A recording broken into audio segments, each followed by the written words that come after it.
Pau, pau, pau, olha o pau, pau, pau, pau, olha o pau.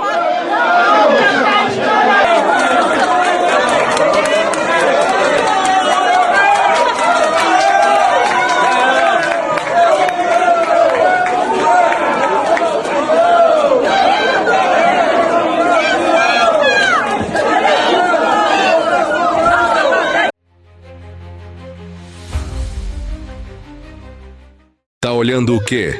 Quer ser taxado? Ah, eles queriam cancelar tudo. Eu falei, gente, mas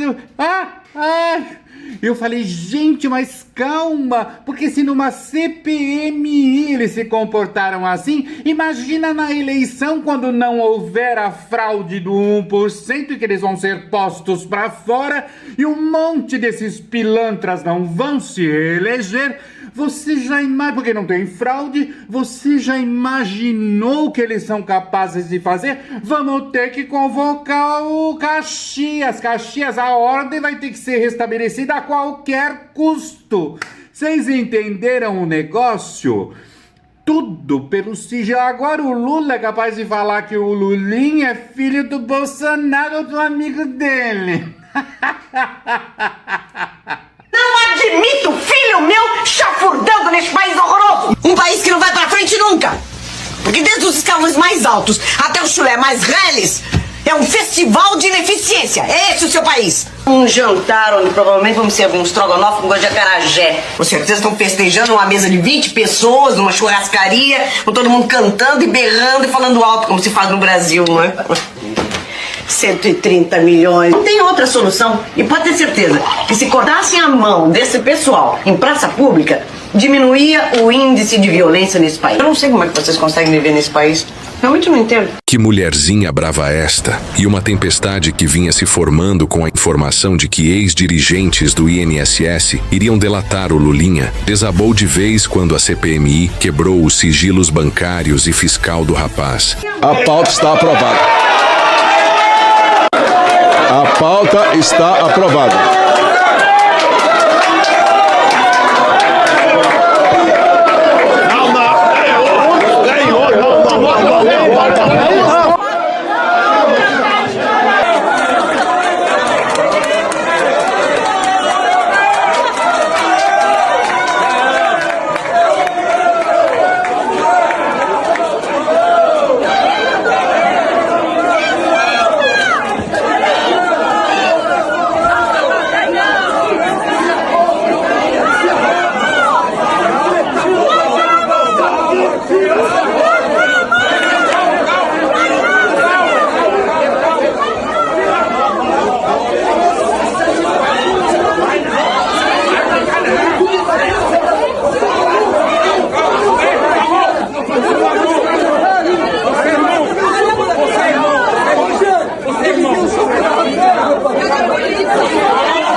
o deputado papagaio de pirata, depois de acalmados os ânimos, veio pedir desculpa. Foi uma falta grave e merece ser cassado. Vamos esperar o processo interno da casa. Se fosse ao contrário, imagine.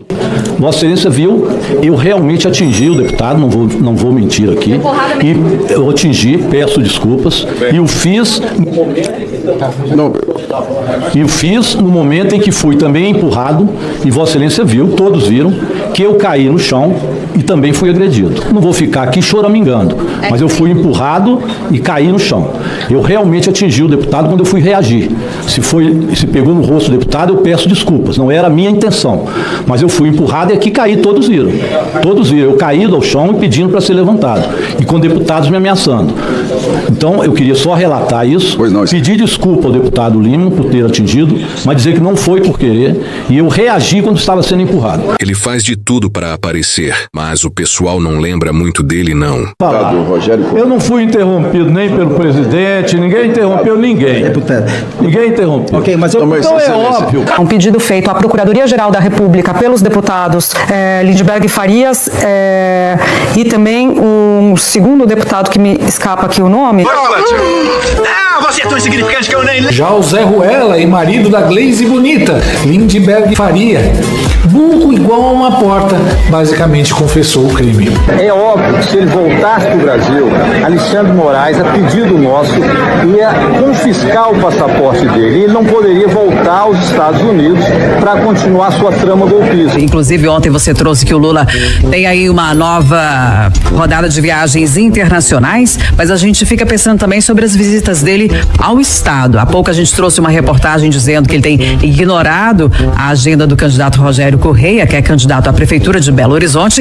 Agora, eu queria terminar dizendo o seguinte: qual a avaliação que nós temos que fazer desse período histórico? O Lula, por exemplo, está comemorando hoje, depois de 4 anos terríveis de bolsonarismo. Esse ano foram aprovados mais de 61 projetos de lei nessa comissão. O senhor não deve saber disso, que é a segunda vez eu acho que eu te vejo aqui, é um turista. Pelo contrário, o pior secretário de Educação do seu estado foi da Macaé, inclusive. Próximo, por gentileza, nós temos que tocar a educação aqui. Bate abrir o microfone. O que você respondeu? Você não tinha direito de responder? Por gentileza, eu tenho direito de resposta. Eu fui citado e tenho. Então você pede. Olha só, eu corto de novo a sua palavra. Olha que incrível, eu sou presidente. Por gentileza, a palavra com o pastor Marco Feliciano com a palavra. E garanto, se acalma, deputado. O senhor está vermelho e muito estressado. Se acalma. O senhor está vermelho e muito estressado. Por gentileza, passo a palavra para o deputado Marco. E voltando ao Lulinha. Por que esse tipo de notícia já não causa mais nenhuma surpresa para o brasileiro de bem? Porque o brasileiro de bem cresceu sabendo que instruir o filho no caminho que deve andar, quando ele envelhecesse, ele não se desviaria dele. E ele também sabe que o inverso é verdade. Instrui o menino no caminho da corrupção e o fruto vai ser podre. Então já compartilha e me segue, porque o meu foco aqui é na construção da sua soberania individual. Agora dá uma olhada nesse padrão. 2005, mensalão. O maior esquema de compra de votos da história. Debaixo do teto do Lula. 2014, o Petrolão. Bilhões desviados da Petrobras. Lula condenado, preso, 580 dias na cadeia. 2025, 2026, a farra do INSS. Dinheiro de aposentado, de idoso, de gente que trabalhou a vida inteira. E quem aparece na delação? O filho. O menino que era monitor do zoológico com salário de R$600. E agora que as investigações apertaram, Espanha, tal pai, tal filho. Não porque a corrupção é algo genético, não. Mas porque valores são ensinados dentro de casa. Nós, você que está me ouvindo agora, nós batalhamos todos os dias. Acordamos cedo, trabalhamos duro e fazemos tudo isso enquanto ensinamos os nossos filhos. Eu tenho 3. O que é certo e o que é errado. Porque nós sabemos que o nosso exemplo é o que arrasta para o bem. E é por isso que eu olho hoje ao lado da direita, ao lado do Bolsonaro, para os conservadores, e mesmo com todos os defeitos que qualquer ser humano tem, eu vejo gente que fala e vive Deus, que fala e vive família, que fala e vive responsabilidade, caráter. Fala de escolhas e vive escolhas individuais. Vive o que fala. E eu olho para o outro lado, eu vejo o Mensalão, eu vejo o Petrolão, eu vejo a farra do INSS, e eu nem vou falar aqui do escândalo do Banco Master. Eu vejo uma esquerda suja, querendo resolver problemas objetivos, com soluções abstratas, colocando a culpa de tudo na tal sociedade, sem responsabilizar o indivíduo. Agora, se você é daquele que diz, eu não me meto com política, eu te respeito profundamente. Me venderam essa ideia também, mas eu preciso te falar uma verdade. Enquanto você não se mete, tem gente que está metendo mão no dinheiro do seu avô, na aposentadoria da sua mãe, no futuro e na educação dos seus filhos. Ser apolítico é um luxo que quem tem família não pode se dar. Porque o silêncio de quem é bom é o que permite essa gritaria dos maus.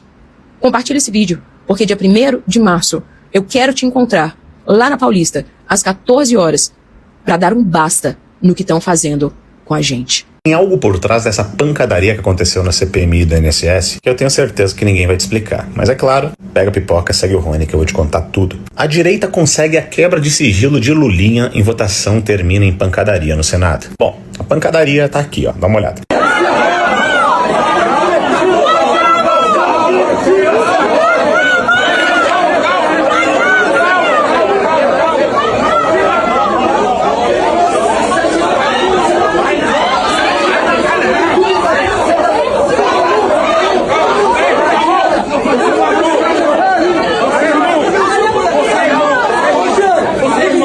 Para alguns isso é só uma pancadaria e entretenimento barato. Mas para quem faz análise política isso significa muito mais. E olha só o detalhe. Os ex-dirigentes do INSS fecharam um acordo de delação e entregaram Lulinha e alguns outros políticos. E tem um detalhe no meio de tudo isso. Para conseguir essa quebra do sigilo do Lulinha numa votação, significa que a direita conseguiu articular principalmente com o centro, para ter a maioria ali. Ou seja, se eles ficaram tão nervosos e partiram, como vocês viram no vídeo, direto para a mesa diretora, é porque com certeza o Lula tentou barrar isso e se tinha um acordo com o centro e provavelmente esse acordo foi quebrado. Por isso quebra-quebra, porque alguém não cumpriu esse acordo. Só que tem um detalhe. Vocês lembram que eu tô falando há tanto tempo que o Lula tá sendo descartado? Até outro dia eu vi um comentário aqui. Ah, você tá sempre dizendo que o Lula tá sendo descartado e nada acontece. E mesmo tudo isso acontecendo diante dos olhos das pessoas, as pessoas não estão entendendo. E por que eu tô repetindo isso? O Lula já disse várias vezes, em diversos momentos, que ele só governa esse país porque tem o Supremo Tribunal Federal. Ou seja, ele não tá mais conseguindo fazer acordo com o centro nem para barrar a convocação do filho dele, que é algo muito custoso, em ano eleitoral.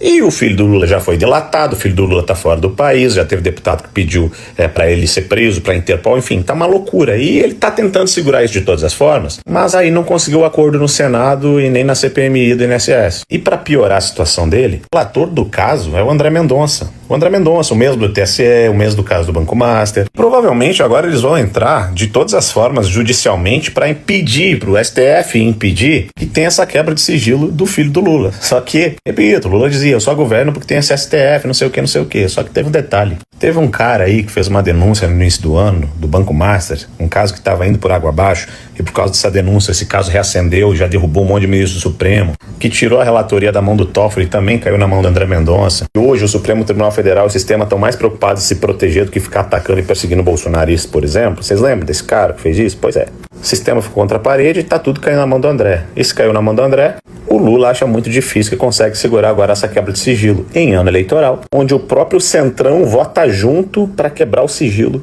do filho dele. Ou seja, por isso a pancadaria foi generalizada, porque eles sabem, meus amigos, eles sabem que isso aqui vai ficar muito custoso. E na hora que quebrar o sigilo,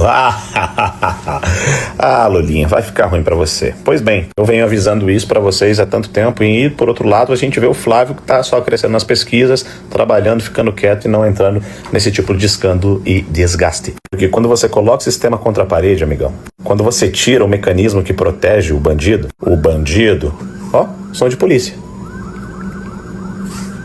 E quando você tira as estratégias deles, aí sim a gente consegue avançar.